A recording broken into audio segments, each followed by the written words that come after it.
अपन संसार में रहते हैं, संसार में संसार से संपर्क होता है, व्यक्तियों से संपर्क होता है, वस्तुओं से संपर्क होता है, वातावरण का भी संपर्क होता है। इनमें हमारी रुचि होती है, खाने में पीने में रुचि होती है, संसार की शोभा देख करके उसकी रुचि होती है। जो भी चीज हम अच्छी देखते हैं उसमें हमारी रुचि होती है, खाने में, पहनने में, उड़ने में। किसी का मकान अच्छा देखा तो उसमें रुचि हो गई, हम सोचने लग जाते हैं कि हम भी ऐसा मकान बनवाएं। किसी का आश्रम अच्छा देखा, हमारे अंदर रुचि होती है कि ऐसा सुंदर आश्रम हम भी बनवाएं, उसमें इतने कमरे होने चाहिए, इतने लैट्रिन बाथरूम होने चाहिए। ये रुचियां होती है और वो कल्पना हमारे अंदर होती रहती है, अंदर वो कल्पना भी उठती है, ऐसा होना वैसा होना। कभी मुझे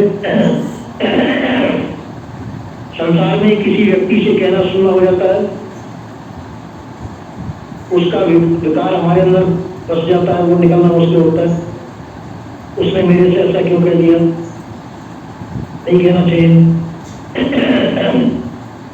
कई दिनों तक वो विकार हमारे अंदर बना रहता है और निकलता नहीं।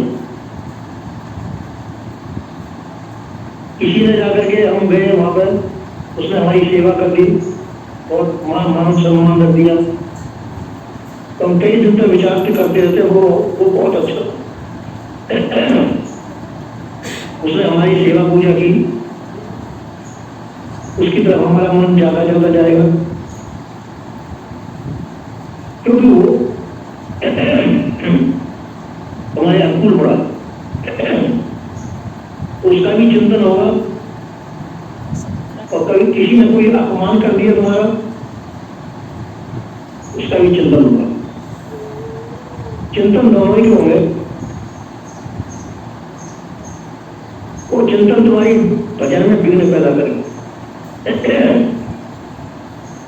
किसी ने अपमान किया है,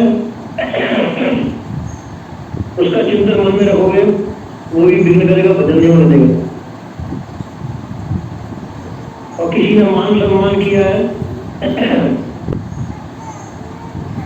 उसका भी चिंतन होता रहेगा। जब तक चिंतन होगा, जब तक भजन नहीं होगा। तो क्या करना चाहिए, उन चिंतनों को उसी समय निकाल देना चाहिए। किसी ने मान सम्मान किया तो वो चिंतन उसी समय निकाल दो मन से, उसको याद मत करो। किसी ने अपमान भी कर दिया है, उसको भी निकाल दो अपने दिल से। न किसी का मान सम्मान याद रखो, न किसी का अपमान याद रखो। इसको कैसे राग और द्वेष, इनसे उत्पन्न होता है राग और द्वेष। और राग और द्वेष ऐसी भावनाएं जो हमको भजन नहीं होने देगी। उसके ही चिंतन मन में चलता रहेगा, वो बहुत अच्छा आदमी है, वो बहुत बुरा आदमी है। उसके घर गए थे, उसका घर कितना बढ़िया, आज ही साफ हुआ था। उसके सोफे गद्दे कितने सुंदर थे, उसकी गाड़ी कितनी सुंदर थी। ये चीज हमारे मन में होता रहेगा, और ये चिंतन होता रहेगा तो भजन नहीं होने देगा। और हमारी नाना प्रकार की इच्छा पैदा हो जाएगी, ये ऐसा हमको भी करना चाहिए, इतने सुंदर गद्दे हमको भी बनाने चाहिए, इतना सुंदर आश्रम हमको भी बनवाना चाहिए। इसे तुम्हारे अंदर तो इच्छा पैदा हुई, कोई भगत आ गया, अब तुमने क्या आगे हुई, आज्ञा फरमाइए, मैं क्या सेवा करूं, अपनी इच्छा को आप प्रकट कर देंगे। वही इस कमरे की हमारे कमी, इस कमरे को पूरा कर, इसलिए ऐसा है, वो अपनी इच्छा को प्रकट कर देगा। और वो इच्छाओं को प्रकट करना ही वो बंधन का कारण हो जाएगा। एक इच्छा पूरी करो, दूसरी इच्छा पैदा होगी, तीसरी इच्छा पैदा होगी, और बंधन में जागना फंस जाएगा, और कई इच्छाएं पैदा होती जाएगी, तो भजन नहीं होने देगी। तो पहले इच्छा पैदा हो, उसी समय हम इच्छा को टाल दो कि नहीं हमारा जैसा है वैसा ही ठीक है, हमको और कुछ नहीं चाहिए, हमको तो हमारा भजन ही चाहिए। भजन कब होगा? जब सभी प्रकार की इच्छा वासना चाहनाओं का त्याग कर देंगे तब। अगर हमारे अंदर संसार के विचार चलते रहेंगे तो संसार की इच्छाएं रहेंगी हमारे अंदर, तो उसमें हम भजन नहीं कर पाएंगे। गैस तो जाएंगे भजन करने के लिए, आंख बंद कर लेंगे, पर वाले विचार वही होंगे कि उसका मकान कितना सुंदर था, उसका कैसा बढ़िया था, वहां गए बगीचा उसका कितना सुंदर था, ये चिंतन हमारे अंदर हो गए तो भजन नहीं होता। तो उसको मिटाने के जो इसमें किसी ने मान किया अपमान किया वो क्या गया, वो राग द्वेष हो गया। राग और द्वेष दोनों को मिटाने के लिए वैराग्य की आवश्यकता होती है। राग और द्वेष दोनों को मिटाने के लिए वैराग्य की आवश्यकता होती है।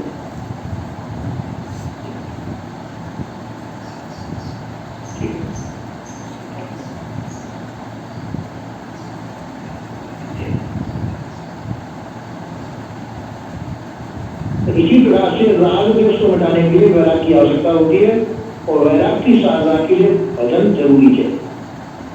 संसार में रुचि न लेना, संसार की रुचि न रखना, संसार में मन न लगाना, अपनी बात जैसा है वैसा ठीक है। जैसा प्रारब्ध हमको हमारी प्राप्त है, प्रारब्ध के अनुसार सब कुछ प्राप्त होगा, और उसकी रुचि नहीं रखना, उसकी इच्छा मत रखो हमको ऐसा होना वैसा होना, और आएगी तो उसको कहना भी नहीं चाहिए। ठीक है, प्राप्त होना उसको शामिल सदुपयोग करो, प्रारब्ध से जो चीज प्राप्त होगा उसका सदुपयोग कर लेना चाहिए, दुरुपयोग नहीं करना चाहिए किसी चीज का। तो सदुपयोग करने से उसका राग मिट जाता है, जो राग बनने का कारण होता है। किसी भी चीज का सदुपयोग करने से उसका राग मिट जाता है, तो राग बंधन का कारण होता है तो बंधन मिल जाएगा, उसका हमने सदुपयोग कर दिया। दुरुपयोग करेंगे तो वो राग बनेगा, राग बंधन का कारण होगा। और अपन को राग और द्वेष दोनों से हटना है, राग भी नहीं होना चाहिए, द्वेष भी नहीं होना चाहिए, और दोनों से हटने के लिए ही भजन किया जाता है। और हमारा चित्त निर्मल होगा जब, चित्त निर्मलता के लिए हम भजन करते हैं। संसार के विकार हमारे अंदर नहीं आने चाहिए। संसार के कोई आएगा तो उसे अच्छा बोलेगा, कोई बुरा नहीं बोलेगा, कोई किसी प्रकार से कहेगा, कोई किसी प्रकार से देखेगा, तो मन के अंदर उसके प्रति कुछ किसी के प्रति घृणा पैदा हुई, किसी के प्रति प्रेम पैदा हुआ, ये जो भाव है ये भाव नंद पैदा करते हैं, विकार पैदा करते हैं और भजन नहीं होने देते। इन सभी चीजों से हटाने के लिए वैराग्य की आवश्यकता होती है। वैराग्य की पुष्टि होती रहना चाहिए। वैराग्य से अपने मन को क्या करना है, अपने मन के अंदर वैराग्य को हमेशा रखना चाहिए। कोई व्यक्ति, संसार का कोई व्यक्ति किसी प्रकार से कोई प्रलोभन देता है तो उसको क्या स्वीकार नहीं करना चाहिए। ठीक है, कर्म अपना भी लिखा हुआ अलग है, अपने मन में इच्छा नहीं होनी चाहिए ऐसा हो वैसा हो, ऐसा होना वैसा हो। कभी कभी ऐसा होता है अपने मन की इच्छाएं पूर्ति होने लग जाती है, जो अपन चाहते हैं वैसा होने भी लग जाता है, पर वाले को उसमें रुचि नहीं लेनी चाहिए।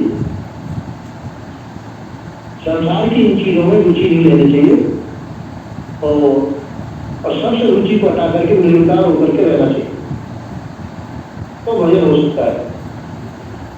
और नहीं भजन होना मुश्किल है, भजन नहीं होता। इन चीजों को हटे राग द्वेष से रहित होकर के सब प्रकार से होकर के भजन करना चाहिए। ऐसा शब्द भजन करना। बोलिए श्री सद्गुरुदेव।